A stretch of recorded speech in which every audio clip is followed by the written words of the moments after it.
Living Wage Aotearoa has had a big win, and Finn Cordwell from Living Wage joins us right now. Kia ora, Finn, and kia ora, Emily. Welcome back. Good to be with you tonight. How are you, man? Going well? Very good. What a time to be alive. What a time to be alive, getting arrested for protesting space flight and getting living wage requirement through. Yoo-hoo. Yeah. Hey, dude, tell us the story. Give us the nutshell of this good news story. I'll break it down for you. So we, in March, the government announced their new procurement policy. So what was called Going for Growth. And the idea of it was they were going to take away a lot of the what was part of the broader outcomes policy, which was thinking of government procurement as not just sort of a lever for buying services, but a way of influencing the community that you live in. So part of that would be, I think they had some environmental aspects that contractors had to demonstrate that they fulfilled a few of those guidelines. But for example, one of the key ones was that contractors for government departments, for cleaners, security guards, and catering workers those contractors had to demonstrate that they were paying the living wage in order to get a government contract. Right. And as you can imagine, that would have tremendous impact amongst those particular industries, which are very low paid. It probably impacted, we think, around between 5,500 to sort of 8,000 workers, which is a giant amount. Yeah. And it's also, government is a thought leader. So it sort of sets the lowest pay, that sort of pay rate in those industries. So it's really, really important. And the government announced that they were going to get rid of that. And, but it was part of what was called, they have to consult. So when you change like government procurement policy, they have to consult the public and also the buyers in the marketplace around those changes. So we had this long consultation process, and we ran these actions. So a cleaner called Liam Shaw, who cleaned at the Ministry of Health, who had just got the living wage, because a lot of them the change happened in 2021 from the previous government, but it often took a long time to come through because contracts would expire, for example. So Liam Shaw just got the new living wage rate of $27.80. Spoke on Radio New Zealand and did a really, really powerful interview talking about the impact of the living wage, how it's allowed him to be able to live a life and go out for basic things like for dinner with his partner. Yep. And that actually went into Parliament, and was because it was I think it was relatively slow news story. So it went into Parliament, it became a bit of a discussion of debate. And we sort of used that, and then we ran a campaign, had public actions, asked people to submit on the guidelines. And one of the key things, part of the strategy, was to put ask New Zealand First to uphold their commitment that they made to the living wage movement. So backtracking a little bit, at the 2023 election, New Zealand First committed in front of around 500 people that were as part of an election forum that they would keep the living wage for these workers. And a lot of this focus was calling on the government, but also New Zealand First to uphold that commitment. Fast track to now, we are now in this situation where I woke up this morning, had a good look at the Beehive releases, and today the government decided they put forward their new procurement guidelines and included the living wage in it, which means that for those 5,500 workers, they will continue to get the living wage. That's like workers who would work like Clive, who work at MSD Mount Albert, who make sure that staff are safe there for the people that access it. It would be like Mali Piawa, who cleans MBIE buildings here in Wellington.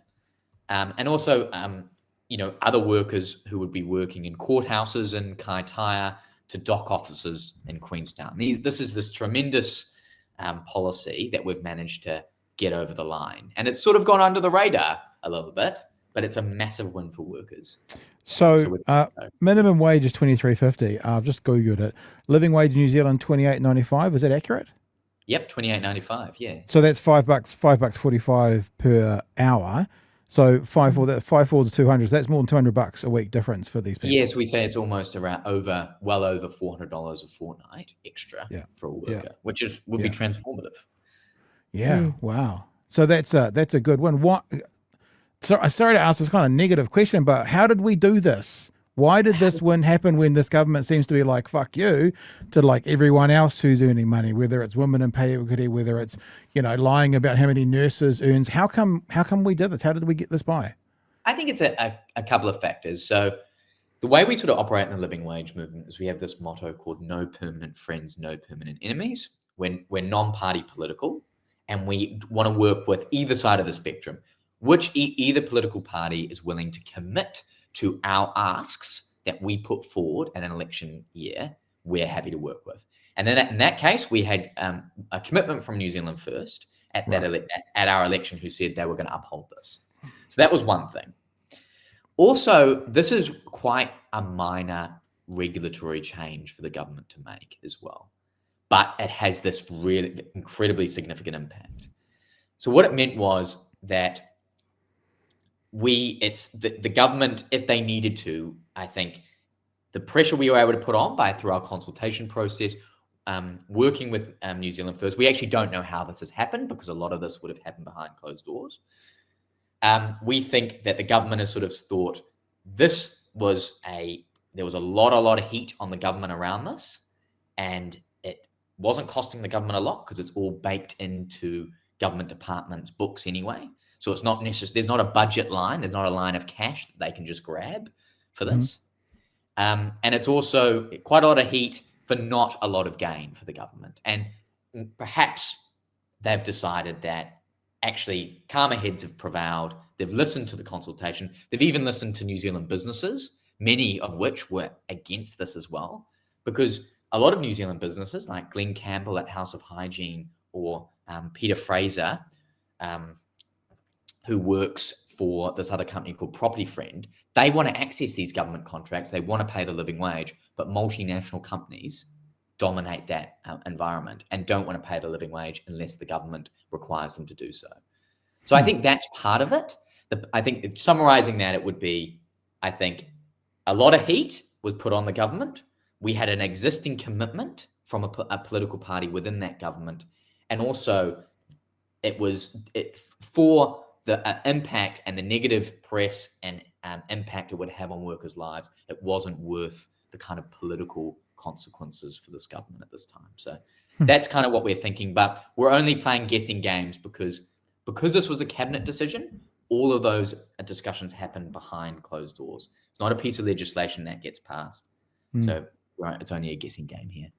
Emily? I just think it's very... it would be very interesting if one of the reasons they didn't throw it out was because of bad publicity, because they've shown time and time again they're not very good at avoiding bad publicity. Like, they just don't know how to take an easy win. Ferries is one of them.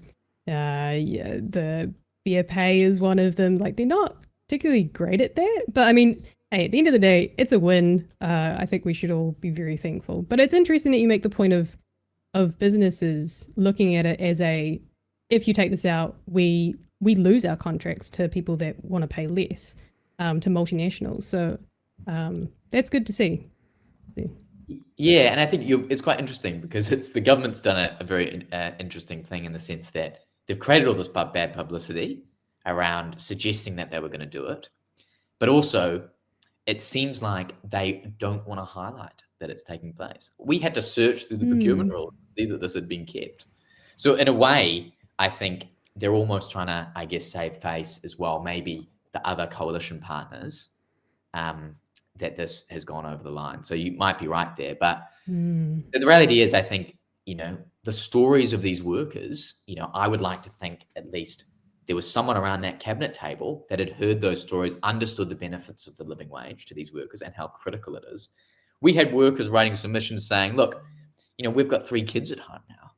Like, we cannot afford to not have the living wage. It's transformed our lives.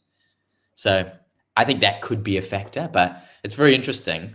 I think the key thing, though, was, I think, as well, the commitment. Without that commitment, we wouldn't have had an excuse to approach the government again. We wouldn't have had something to say, look, there was a commitment here. So would their wages have gone to minimum? Would they've dropped people, or just the new hires would have likely have gone to the minimum wage in order to be competitive? Yeah, so they wouldn't have. They would have just stayed frozen on the existing pay rates. So what it would mean that instead of workers getting guaranteed the living wage that is announced on 1st of April, they would be like frozen, for example, on 27.80. So it would, and then as those new workers come in, you're right, they would put them onto the minimum wage.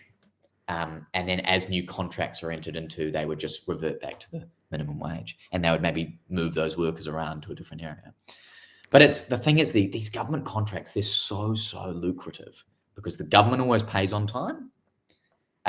They're giant, they're often giant sites that they have to clean or they have to cater for.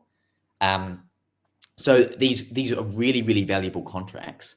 So multinationals will pay the living wage if required, but also New Zealand companies that want to be able to access it can't do so if they've got a multinational who's there's no requirement for the living wage, and the multinational is just able to ping them on wages, and that's the classic race to the bottom, if you know what I mean. Yeah. I mean, when you look at the annualized income between living wage and minimum wage, 48,880 versus 60,216, it's like you can just, that's significant. It's not just a kick in the, it's significant. So absolutely. Where to from here? Like, it feels like what you're saying is the government didn't want anyone to know about this, and I'm still a bit perplexed. The only thing I can think of is, for whatever reason, Mr. Peters dug his toes in and went, "No, I said I'm not going to, so I'm not going to," and that was sort of the end of it in cabinet. But I kind of go, where to from here? What's Living Wage Aotearoa doing next? You've got a win here. What's the next step for you guys and for the living wage out there at the moment? Yeah. Well, I had another thing about Winston and New Zealand First is, I think you might have remembered in 2017, part of the coalition agreement was they would increase the minimum wage. So I think it's quite interesting. They are a party that is supportive of almost government intervention to raise wages through the minimum wage or through procurement. However, they're not so keen to make changes around supporting unions organising at this stage, as I understand. But I think where to from here? Well, we're chipping away. So a lot of our organising is now in the private sector. So we're targeting large employers like Resine Paints here in Wellington that actually haven't stepped up to pay their living wage, like a very wealthy family, have large shareholdings in Resine, but their workers aren't paid a living wage who make the paint. But also going into the next election, a key focus of ours is to keep extending this. So this only applies to government departments. We want all schools to be paying the living wage as well. So we have a campaign called Living Wage Schools, which wants around 15,000 workers who are cleaners, catering staff, caretakers, and groundskeepers, who there's no requirement to be paid the living wage. And we want schools to be funded by central government so they can do so. And then we also want Te Whatu Ora, which is the large, obviously, it's the hospital, runs all the hospitals in our health system. We want them to make sure that all their contracts, or at least their contracts for cleaning and catering and security, pay the living wage as well. So that's kind of our focus. But we keep organising. It's part of us continuing to build power. And the goal of the living wage is if we can keep chipping away, if there's a situation where 50% or over 50% of low-paid workers are already paid the living wage, either that's through the private sector or through the government. As we keep building up our power, the government is not going to be able to ignore that, and we're going to have more power to be able to influence pay and even adjust things like the minimum wage. So that's the overall focus. We're moving our way up the rungs of the ladder, chipping away at employers and government and government's levers of influence to keep getting workers the living wage, essentially. Yeah. Is there a flip side to this? Last question. Flip side to this, that if there's people listening right now who sort of want help and advice on how to get to a living wage, do you guys offer help for that? Or are you more kind of taking on board union type fights and taking it to the industries? Well, the thing is, though, I really encourage people, if they are getting their employment contract and it says any rate that isn't the living wage, to sort of challenge that, ask specifically why. But the problem really is living wage, we want employers to come on voluntarily, and that often does happen, and we've been very successful at that. But the situation often is that employers won't step up and take that loss in their profit margins unless workers are prepared to organize with their communities to achieve that change. So that's quite often. There will be employers that will come on voluntarily, but often it has to be based around organizing or agitation. Nice. Emily, any other things you got for Finn, or should we let him pop off for the night? No, this is all fantastic. Yeah. Yeah, I don't know. It's just good news, isn't it? It's a strange feeling when you're just like, oh, that is good news. But it's good to see that there's more. Well, not good to see. There's definitely more work to do. And it would be really nice if the minimum wage was just a living wage. Yeah, absolutely. We shouldn't even have a gap between them. It really should be one for one. But yeah, we can all dream. We'll get there one day, I'm sure. Yeah, it is really good news, and part of in the living wage, we don't just sort of sit at our desk and sort of shuffle paper across. We go out and meet workers and work with communities. And like when I see Magenta, who's one of the cleaners at the National Library, and I'm able to sort of have a chat with her and say, "Don't worry, Magenta, you're going to get the living wage next year as well." It's it's through her stories that have got this over the line, but it's also these are real people with lives, and this is just this is something that is just going to tangibly, radically, it's going to, each year they're going to continue to be improved. Their wage is going to be improved. But at the end of the day, workers are the winners of this, Excellent. Excellent story, Finn. Thank you so much for coming and joining us tonight. We'll let you go. And more good news stories. You are now kind of our good news story ambassador, just so you know. It's official. And you need to come back more often with more good news stories. Hey, thanks, guys. Thanks, Pat. Thanks, Em. All the best, Finn.